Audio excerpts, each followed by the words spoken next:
L'objectif de l'algorithme de Dijkstra est de trouver des plus courts chemins dans un graphe, qu'il soit orienté, comme ce premier graphe, ou qu'il ne le soit pas. Ce graphe doit être pondéré, c'est-à-dire que chacune des arêtes, chacun des arcs doit être assorti d'un poids. On supposera, pour que l'algorithme fonctionne, que tous les poids sont positifs, c'est-à-dire que la fonction de pondération est une fonction positive. Ce premier graphe ici a un certain nombre de sommets ou nœuds qui portent des noms K, M, E, H, F et S. Ce second graphe a des sommets qui sont numérotés de 0 à 5. Il n'est pas orienté. Dans le premier graphe, on peut suivre un certain nombre de chemins qui relient le sommet K au sommet F. Par exemple, le chemin qui suit l'arc KM, puis l'arc ME, puis l'arc EH, puis l'arc HF. On peut calculer la longueur de ce chemin en additionnant les poids de chacun des arcs empruntés. Par exemple ici, ce chemin est de longueur 4, plus 2, plus 3, plus 3. Pour aller, en restant dans le graphe du sommet K au sommet F, il existe un chemin plus court que le précédent. C'est le chemin KEF qui, lui, est de longueur 2.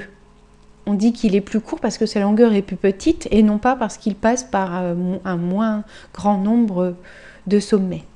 On peut interpréter ces graphes comme les plans d'un pays, alors un tout petit pays, dont les sommets seraient des villes et puis les arêtes représenteraient les routes avec soit une indication de kilométrage, soit une indication de durée de parcours. Dans un graphe non orienté, les arêtes peuvent être parcourues dans un sens et dans l'autre, c'est-à-dire qu'on peut aller ici du sommet 1 au sommet 2, ça durera 10 minutes. On peut aller aussi du sommet 2 au sommet 1, ça durera également 10 minutes. L'objectif de l'algorithme de Dijkstra est le suivant. Étant donné un graphe G dont on connaît les sommets et les arêtes et qui peut être orienté ou non, avec une fonction de pondération positive, on choisit une origine de tous les chemins qu'on appellera S et partant de cette origine, on souhaite pour chacun des autres sommets trouver un plus court chemin qui relie l'origine à ce sommet.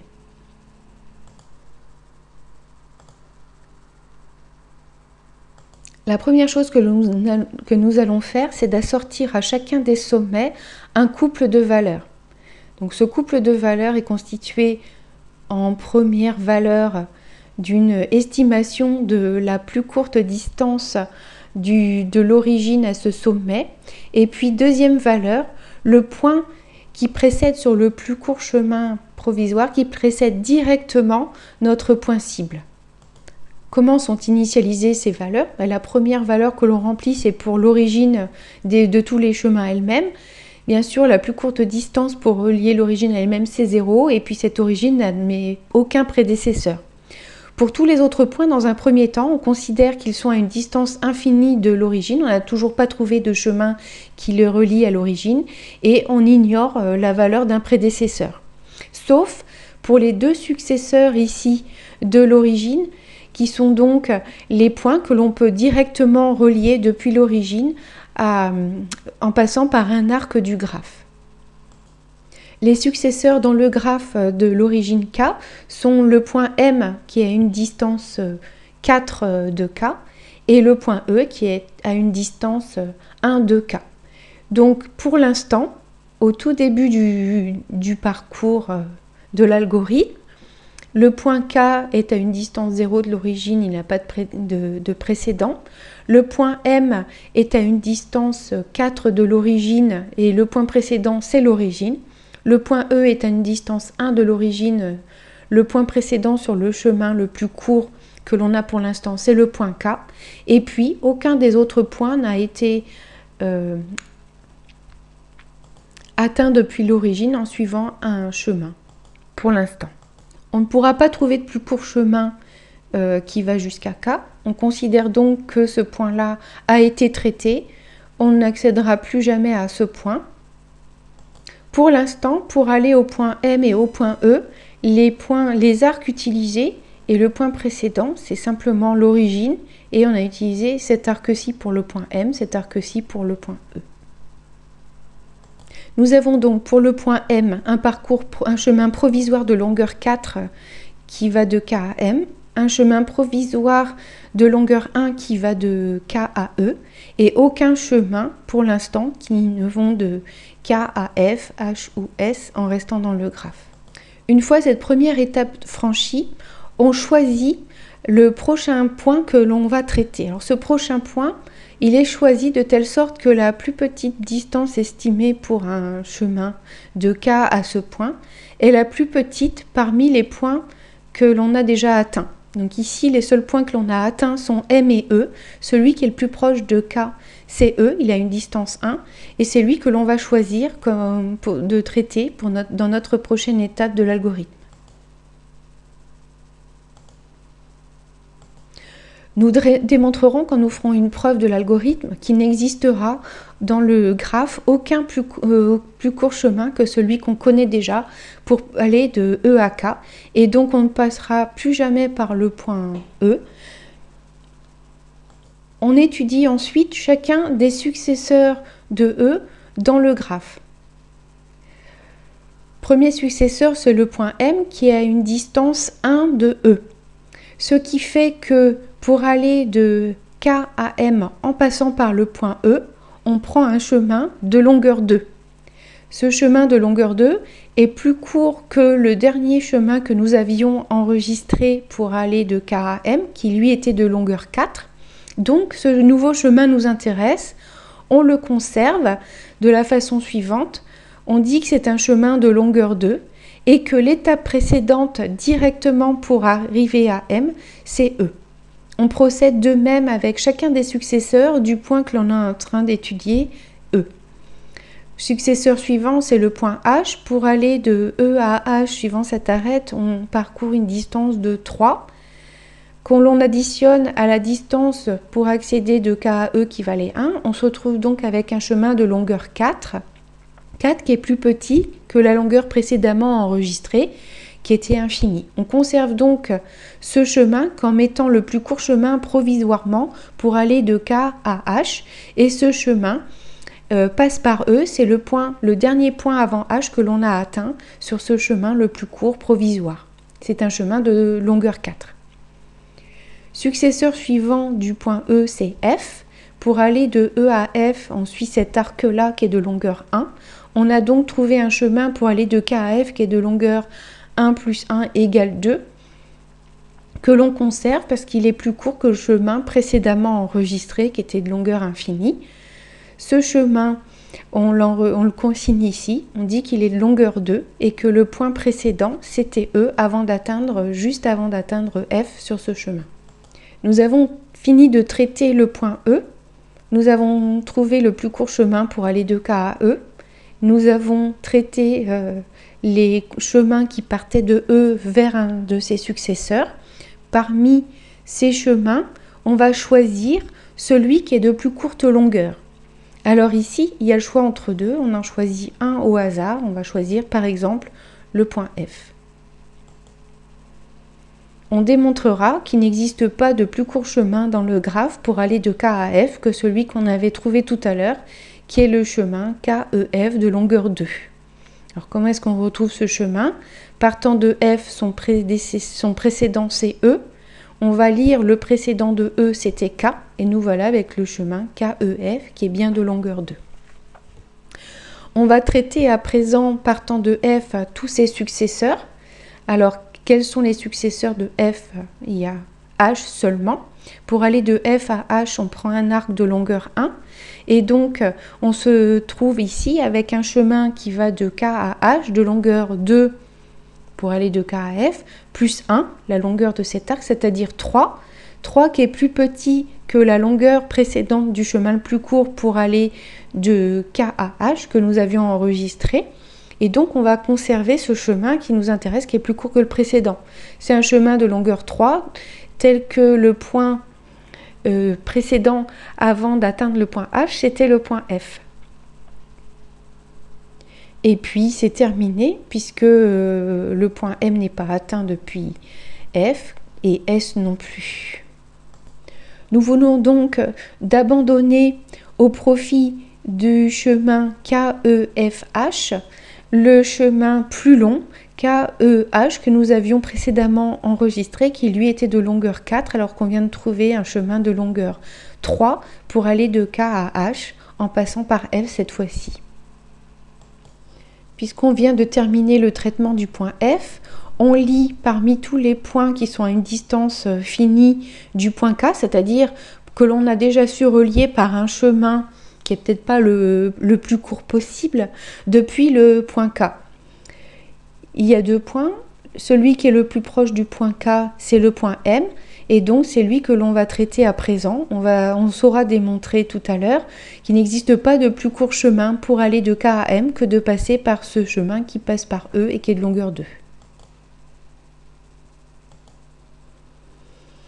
On traite ce point M. Quels sont les successeurs de M? Eh bien, et qui ne sont pas déjà traités. Il y a le point H. Donc pour aller de K à M, on avait parcouru une distance 2. Pour aller de M à H, suivant cet arc, c'est 2. 2 plus 2 égale 4. Le chemin qui passerait par M est plus long que le chemin précédemment enregistré, qui lui est de longueur 3 seulement. Il ne nous intéresse pas, on préfère garder le chemin précédent, qui passe par F. Et puis, S n'est pas un successeur de M, donc il n'est pas modifié par le traitement du point M. On ne passera plus jamais par le point M, il est terminé. On a trouvé le plus court chemin pour aller de K à M, c'est celui qu'on avait précédemment qui passe par le point E. On s'aperçoit d'ailleurs que le fait d'avoir choisi tout à l'heure le point F en premier plutôt que le point M n'a aucune incidence sur la suite. Dernier point à traiter, c'est le point H, qui n'a aucun successeur parmi les points qui ne sont pas déjà traités, c'est-à-dire le point S, il reste tout seul. Et donc, c'est terminé. On passe à la suite. La suite, c'est qu'on sort de la boucle puisque le point S n'est toujours pas atteint dans le graphe. Chacun des arcs que l'on a conservés le long d'un plus court chemin pour atteindre l'un ou l'autre des sommets a été marqué en rouge et on voit comme ça très bien quel chemin emprunter pour aller de K à un sommet que l'on aurait choisi. Tout est répertorié ici dans ce tableau. On n'a plus qu'à lire les données une fois que l'algorithme a terminé son déroulement. Alors on constate qu'il reste un point ici qui n'a jamais été atteint depuis le point K. Donc il n'existe aucun chemin pour aller de K à S dans notre graphe. Ensuite, on regarde le chemin le plus court, c'était le chemin pour aller de K à E. Donc, il concerne le point E. Le point précédent sur le plus court chemin, c'était K, donc c'est le chemin KE qui est de longueur 1. Ensuite, le point suivant, ce serait le point F, chemin le plus court de longueur 2. Le point précédent, c'est E, donc FE. Et puis, on connaît le plus court chemin pour aller de E à K, on vient de l'écrire ici, on le recopie. Concernant le point M, c'est un chemin de longueur 2. Le point précédent sur ce chemin, c'est E, donc ME. On connaît le chemin pour aller de K à E, on recopie. Dernier point, le point H, dont le point précédent est le point F, donc H, F. On connaît le plus court chemin pour aller de K à F, on le recopie. On peut aussi partir du point H, on sait que le point précédent c'est F, le point précédent du point F c'est le point E, le point précédent du point E c'est le point K. On reconstitue comme ça notre chemin en partant du point H pour aller au point K. Il était de longueur 3 ce chemin. On se souvient pendant notre parcours que pour aller du point K au point H, dans un premier temps, on avait considéré un plus court chemin. C'était le chemin KEH qui était de longueur 4. Et puis, lorsqu'on avait étudié le cas du point F, on avait abandonné ce chemin au profit d'un chemin plus court qui finalement était un plus court chemin, qui était le chemin KEFH.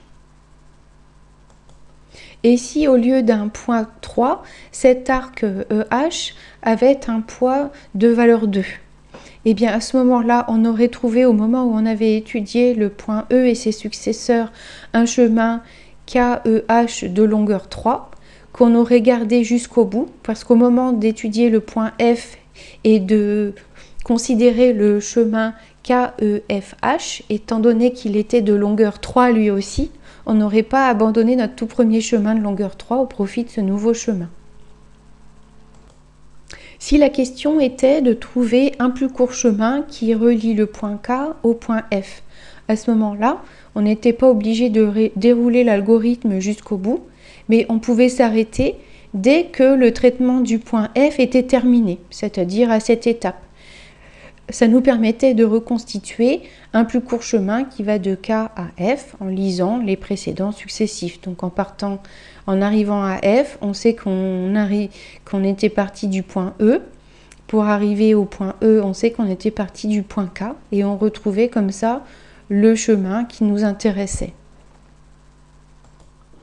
Si se pose la question de la complexité de cet algorithme, si on appelle A l'ensemble des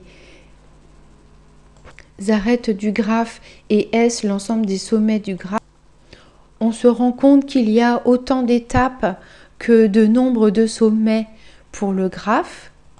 Et pour chacune de ces étapes, qu'est-ce qu'on a fait? On a cherché quel est celui des sommets que l'on va étudier à la suite, c'est-à-dire quel est celui pour lequel la distance est minimale. Donc on recherche le minimum des sommets en termes de distance AK. Et puis pour chacun des sommets qu'on a déjà atteints dans le graphe, à partir de K, on met à jour les valeurs distance minimale et point précédent. On peut donc estimer que la complexité de notre algorithme est en grand O du nombre de sommets au carré. Dans la prochaine vidéo, nous allons écrire précisément l'algorithme et le démontrer.